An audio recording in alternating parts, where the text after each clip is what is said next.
बोल भारत माता की, छत्रपति शिवाजी महाराज की, महात्मा ज्योतिबा फुले की, अहिल्यादेवी होळकर की। खरं तर गेल्या 7 दिवसापासून सगळ्यात मोठी विजय जर असेल भाऊ आपला, तर हा महाराष्ट्र ओबीसी आणि मराठा म्हणून लढत होता। हा महाराष्ट्र हिंदू आणि मुसलमान म्हणून लढत होता। तो महाराष्ट्र आता शेतकरी आणि मजूर आणि दिव्यांगासाठी लढत आहे। हा या आंदोलनातला सगळ्यात मोठा विजय आहे।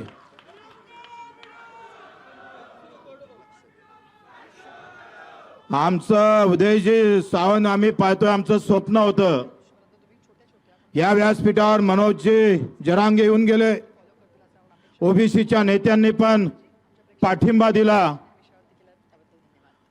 आपण राजू शेट्टीजी येऊन गेले, आमचे तुपकर आले, नवलेजी आले, रोहितजी पवार आले, अनिलजी देशमुख असेल, जानकरजी असेल, संभाजी राजे असेल, सगळ्या मोठ्या नेत्यांनी, आणि राकेशजी टिकेत दिल्लीहून पहिला नेता येणारा ते राकेशजी टिकेत पण इथं आले होते।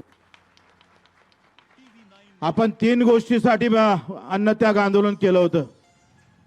एक तर हा बच्चू कडू जिवंत आहे हे सांगासाठी, माझा प्रहारचा कार्यकर्ता, कष्टकरी, दिव्यांग, शेतकरी, शेतमजुरासाठी आम्ही जिवंत आहोत, आम्ही मेले नाही आहोत, यासाठी एक पहिला गोष्ट उद्देश होता। दुसरा उद्देश होता महत्वाचा, का जो आमचा शेतकरी जात पात धर्म पंथ पक्ष यामध्ये वाटून टाकला, राजकारणी लोकांनी त्या शेतकऱ्याचं, मजुराचं, दिव्यांग अस्तित्वहीन करून टाकलं, त्याचं अस्तित्व निर्माण करण्याचं काम आपण या आंदोलनात केलं पाहिजे। खरं तर मीडिया आणि सोशल मीडियाच्या कृपेनं आज महाराष्ट्रभर मी जेव्हा पाहतोय इथे अर्धे अधिक लोक काँग्रेसचे असन, भाजपचे पण काही आहे, जे फक्त शेतकरी आहे। नेत्याच्या मनात जरी असलं तरी इथल्या शेतकरी शेतमजुरांना नेहमीच सांगत आलो, मत कोणाले मारा, पण जेव्हा शेतकरी शेतमजुराची, कष्टकऱ्याची, दिव्यांगाची लढाई येईल तेव्हा सगळे पक्ष आणि धर्म जात बाजूने घेऊन शेतकरी म्हणून लढावं। कारण 75व्या वर्षामध्ये अजूनही आमची आत्महत्या होतं। विमानाचं कारण सांगितलं जातं, ते दुर्दैवी घटना आहे, आम्ही मानतो। काल नैना बोलल्याप्रमाणे 3.5 लाख शेतकरी मेला, त्याच्यासाठी एकही मंत्री का बोलत नाही, त्याच्यासाठी हा सवाल आहे।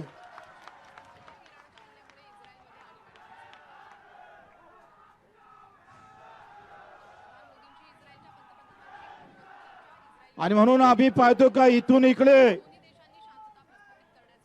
तुम्ही दिलेली साथ, अनेक पक्षाचे लोक, अनेक जातीचे लोक, मेंढपाळ असेल, मच्छीमार असेल, ग्रामपंचायत कर्मचारी असेल, जो गावात काम करणारा, दिव्यांग, तर अर्धी लढाई दिव्यांगानं लढली आहे भाऊ। हा माणूस खुर्चीवर दिसताना पुण्यावरून याटोन एकटा आला, याटोन रायगडला पण आले होते ते। पाय चालता येत नाही, पण जिगर मात्र हनुमानजीची ठेवल्याशिवाय राहत नाही छाती। अशा ह्या दीन दुबळ्यांना 1500 रुपये महिन्यात होत नाही सावंत साहेब, त्याचे महिने 6-6 महिने त्यांना पगार भेटत नाही। आम्ही जे मुद्दे मांडले ना, तुमच्या पक्ष कार्यकर्त्यापासून, नेत्यापासून, आमदार खासदारपासून जे नजरेच्या आड गेलेले लोक आहे, त्याला या आंदोलनानं उजेडात आणलेला आहे, समोर आणलेला आहे। लक्षात घ्या, आंदोलन म्हणजे मागण्या पूर्तता एवढाच विषय नसतं, तर आंदोलनातून आम्ही पाहतोय नवीन चळवळ निर्माण झाली पाहिजे, आणि त्या चळवळीतून सरकारच्या डोक्यात मळमळ निर्माण होऊन आमच्यासाठी ते सरकार रस्त्यावर येऊन आमचं काम केलं पाहिजे। ते आज आपण साध्य केलं। मी नेहमी म्हणत असतो का जातीची लढाई सोपी आहे हो, धर्माची लढाई सोपी आहे। कोणतं मंदिर पाळता आणि कोणती मस्जिद पाळता, तर राम ठाकरे नावाची आत्महत्या झाली ज्या दिवशी मी पहिल्यांदा उपोषणाला बसलो, आणि राम ठाकरेची आत्महत्या झाली, राम मंदिर बांधून तुम्ही जे पुण्य कमावलं ते राम ठाकरेच्या आमच्या 37 वर्षाच्या बियाणाले पैसे नव्हते. 3700 रुपयामध्ये आमचं सोयाबीन विकावं लागलं. 7000 रुपये भाव होते तुरीले, 6000 विकावं लागतं. कुठं सरकार तोंड मारत नाही, याचं खरं वाईट वाटतं.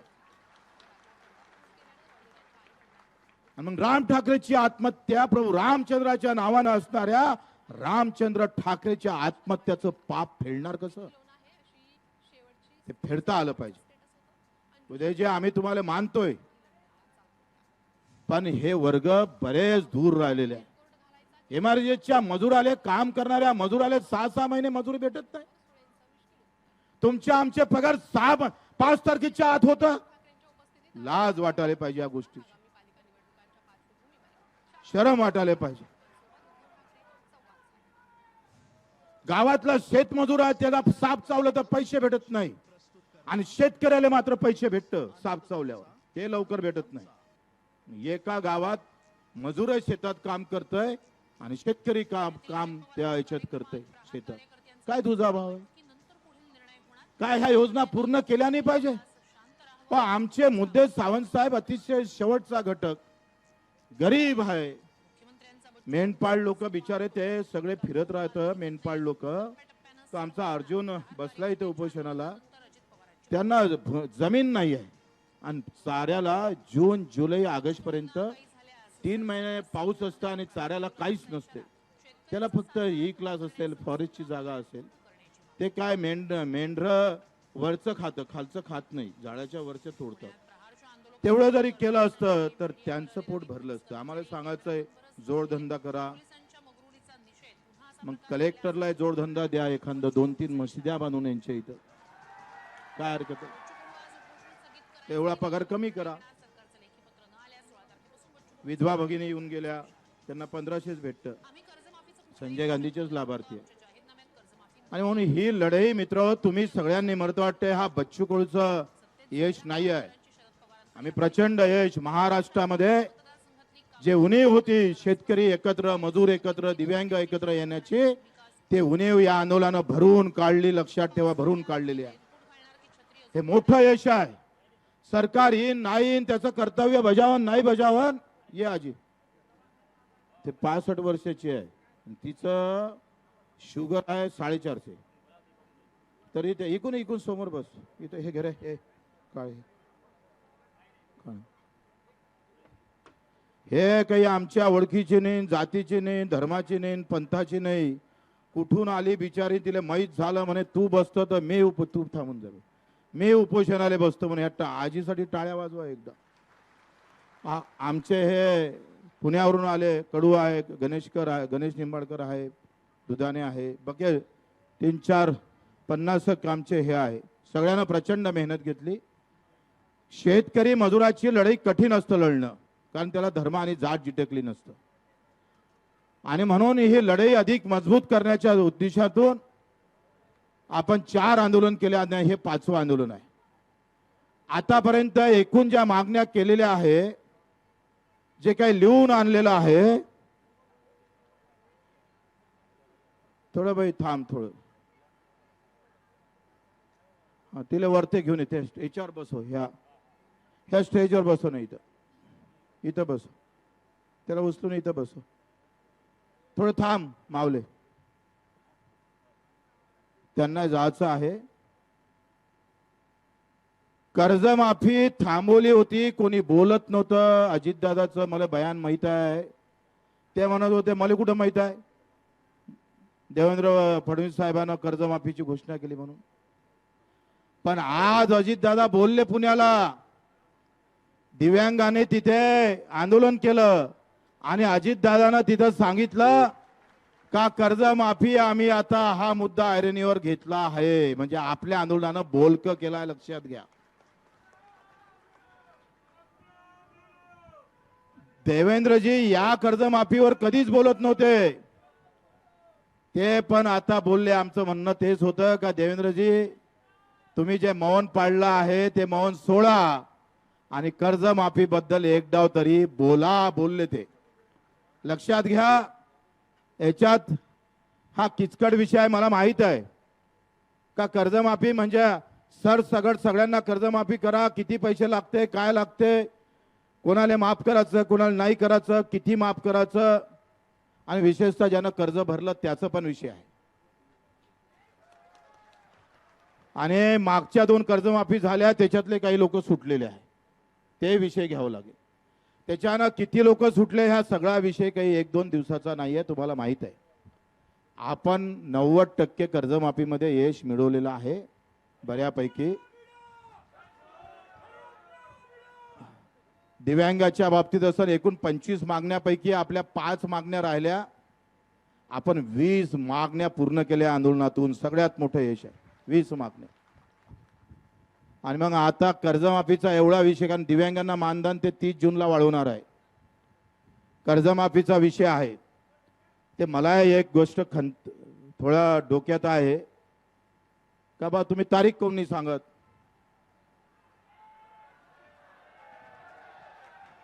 सरकार जरी तारीख सांगत नसेल तरी 2 ऑक्टोबर पर्यंत सरकारनं तारीख सांगाव, नाहीतर 2 ऑक्टोबर मध्ये आम्ही मंत्रालयात घुसून, बच्चू कडू आता जेवण खाऊन तयार झाला का मंत्रालयात घुसल्याशिवाय राहणार नाही.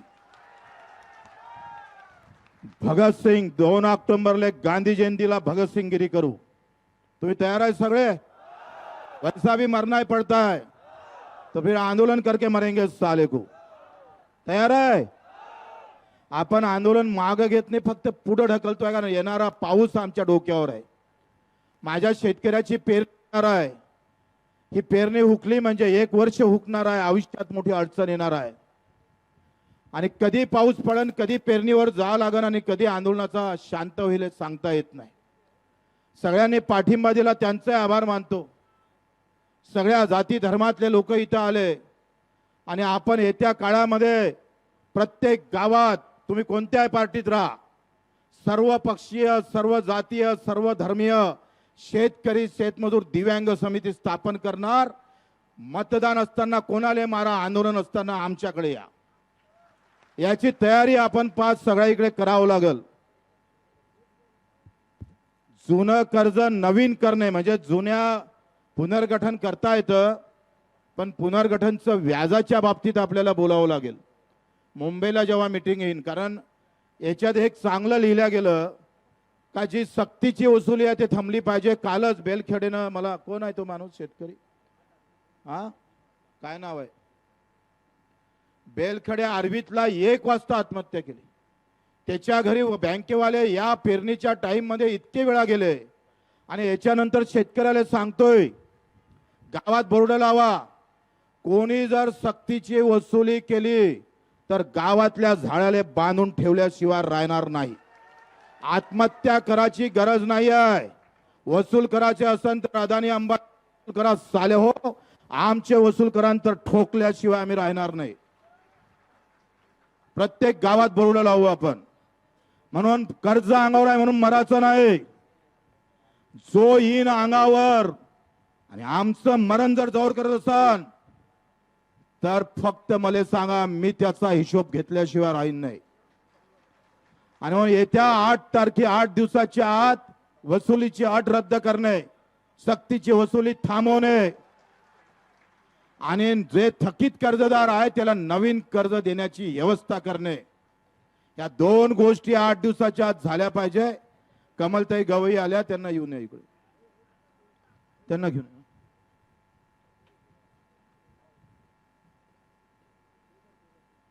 बेघर विषय घरकुलांचा मी सभागृहात बोलत होतोय का शहरातल्या लोकांना 2.5 लाखाचं घर आणि गावातल्या लोकांना 1.25 लाखाचं घर.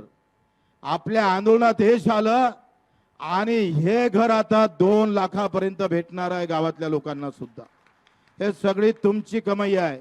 आणि ज्यांना जमिनी अतिक्रमण मध्ये आहे, ज्यांचं अतिक्रमण मध्ये आहे पण घर बांधत नावानं होत नाही, तोही विषय आम्ही सगळं मांडलेला आहे. त्यालाही पण व्यवस्थित न्याय भेटन. मच्छीमार, दूध व्यवसायाच्या बाबतीत, कांद्याच्या बाबतीत, ऊसाच्या बाबतीत आणि फळ, आंबा असेल, संत्रा असणार, द्राक्ष असेल, केळी असेल, जे काही फळबागे आहे त्यावरही पेरणी ते MRHS मधून 3+5 ची योजना त्यालाही मंजुरात आमचे भरत गोगावलेनं मान्य केलेलं आहे. आता विषय असा आहे का माझी तब्येत काही फार चांगली नाही. मी बोलून राहिलो होशात, पण पोटात किती दुखते मला माहीत. बऱ्याच कार्यकर्त्यांना मेसेज केला, बच्चू भाऊ तुम्ही जर आंदोलन सोडलं नाही, आज अन्नत्याग जर सोडलं नाही तर आम्ही कुटुंबासहित आत्महत्या केल्याशिवाय राहणार नाही. त्यांचं म्हणणं बरोबर आहे का, तुम्ही नसाल तर मग काय फायदा आहे, कर्जमाफी काय फायद्याची आमच्या. म्हणून अशा सगळ्या कार्यकर्त्यांनी किमान 200-300 मेसेज माझ्या मोबाईलवरून पडलेले आहे. मी दुधा मनस्थितीत आहे, त्याला समजून सांगण्याचा प्रयत्न करतो. काल एक जण टाकीवर चढला आणि तो म्हणे अन्नत्याग कर, तुम्ही सोडा नाही तर आम्ही खाली उडी टाकतोय. दोन गोष्टी आहे. येणारा पाऊस कधी सांगता येत नाही, त्याच्यानं कारण पाऊस नसता सावंत साहेब, हे पावसाळ्याचं वातावरण नसतं तर आम्ही तुमचं मानलंच नसतं. पण येणाऱ्या पेरणीचे दिवस आणि कार्यकर्त्याची एकंदरीत मंदारणी पाहून आपण हे आंदोलन आजचं 2 ऑक्टोबरला तुम्ही यायला तयार आहे नक्की का? हात वरते करा. अरे तयार आहे का? बगर पैशात यावं लागल. आता एकाच्या लोकांना अधिक 100-200 आणावं लागल. आपण याला चकवा देऊ छत्रपती शिवाजी महाराजासारखा. सांगू नागपूरले जाऊ मुंबईले, बरोबर आहे ना. येले एकदा आपण तसा गनिमा गावा जो छत्रपतीने खेळला होता तो या सरकारच्या विरोधात 2 ऑक्टोबर तुमने तारीख नहीं दी तो चली रही. ठीक है, मुख्यमंत्री तारीख देने को तयार नहीं है अभी, पण आम्ही 2 ऑक्टोबर तारीख सांगितली आहे, ते पर्यंत माफ करावंच लागेल, नाहीतर आम्ही तुम्हाला सोडणार नाही. बरोबर आहे? सगळ्याची तयारी आहे? सगळे तयार आहे ना? आता आपण आज हे अन्न त्यागाचं आंदोलन आपण सगळ्यांना इथे खूप कधी काल तर तो आवारे थोडशाना वाचला नाही तर गेला असता वरते. हे कार्यकर्त्याचाही मी काही अंत पाहू शकत नाही आणि ते माल्याशिवाय उठाले तयार नाही. तिथे हे आजी तर ऐकतच नव्हती. ही म्हणे का मी आता जो दवाखान्यात नेलाय तो मोहम्मद रिजवान आहे. सगळ्या धर्मातले लोक बसले, सर्व जातीचे लोक बसले आहे. खरं तर हे आंदोलनाला यश ना भाऊ बच्चू कडूच्या 7 दिवसाचं उपोषण नाही, तुम्ही जे इथं आले आणि समर्थन दिलं ना, तुमचं खरं यश आहे, आमचं यश नाही आहे, तुमचं यश आहे. तुम्ही एवढी गर्दी केली नसती, स्वतःच्या पैशानं आले, शिदोरी घेऊन आले, जेवाची व्यवस्था नाही, काही नाही. आणि प्रत्येक गावातून सगळ्या पक्षातले लोक एकत्र आले. असेच एकत्र राहा. मी पूर्ण महाराष्ट्रभर फिरणार आहोत. या ऑक्टोबर पर्यंत प्रत्येक तालुक्यात महाराष्ट्रात मी येणार आहोत. अधिक आंदोलन मजबूत करू, अधिक ताकदवर करू. हाय त्याच्यापेक्षा अधिक कसं मोठं होते होईल. कोणत्याही पक्षात राहा, कोणत्याही धर्माचा मान सन्मान करा, पण शेतकरी शेतमजूर एकत्र आल्याशिवाय राहणार नाही. बरोबर आहे? सगळे तयार आहे? आणि म्हणून आता आपण सगळ्यांनी, सगळ्या मला कार्यकर्त्यांनी खूप आग्रह केला. नंतर मी 16 तारखेपासून पाणी टाकणार होतो आणि पाणी टाकल्याशिवाय सरकार मानत नव्हतं. लक्षात घ्या. बरेच डॉक्टरांनी मला सल्ला दिला का पाणी टाकलं तर पहिलेच तुमच्या लिव्हरचा प्रॉब्लेम होणं सुरू झालेला आहे. उद्या कदाचित भरती व्हावं लागेल. आणि अशा वेळेस सगळ्या गोष्टी पाहून आपण तूर्त हे आंदोलन मागे घेऊन 2 ऑक्टोबरला याची पुन्हा सुरुवात करू जमदारपणे, ताकदनं. सगळ्याची तयारी आहे ना? कोणाची नाही आहे का? सगळे तयार आहे का? हात वरती करा. धन्यवाद. जय हिंद, जय महाराष्ट्र. लोकशाही मराठी ऐका, पहा, जागरूक रहा.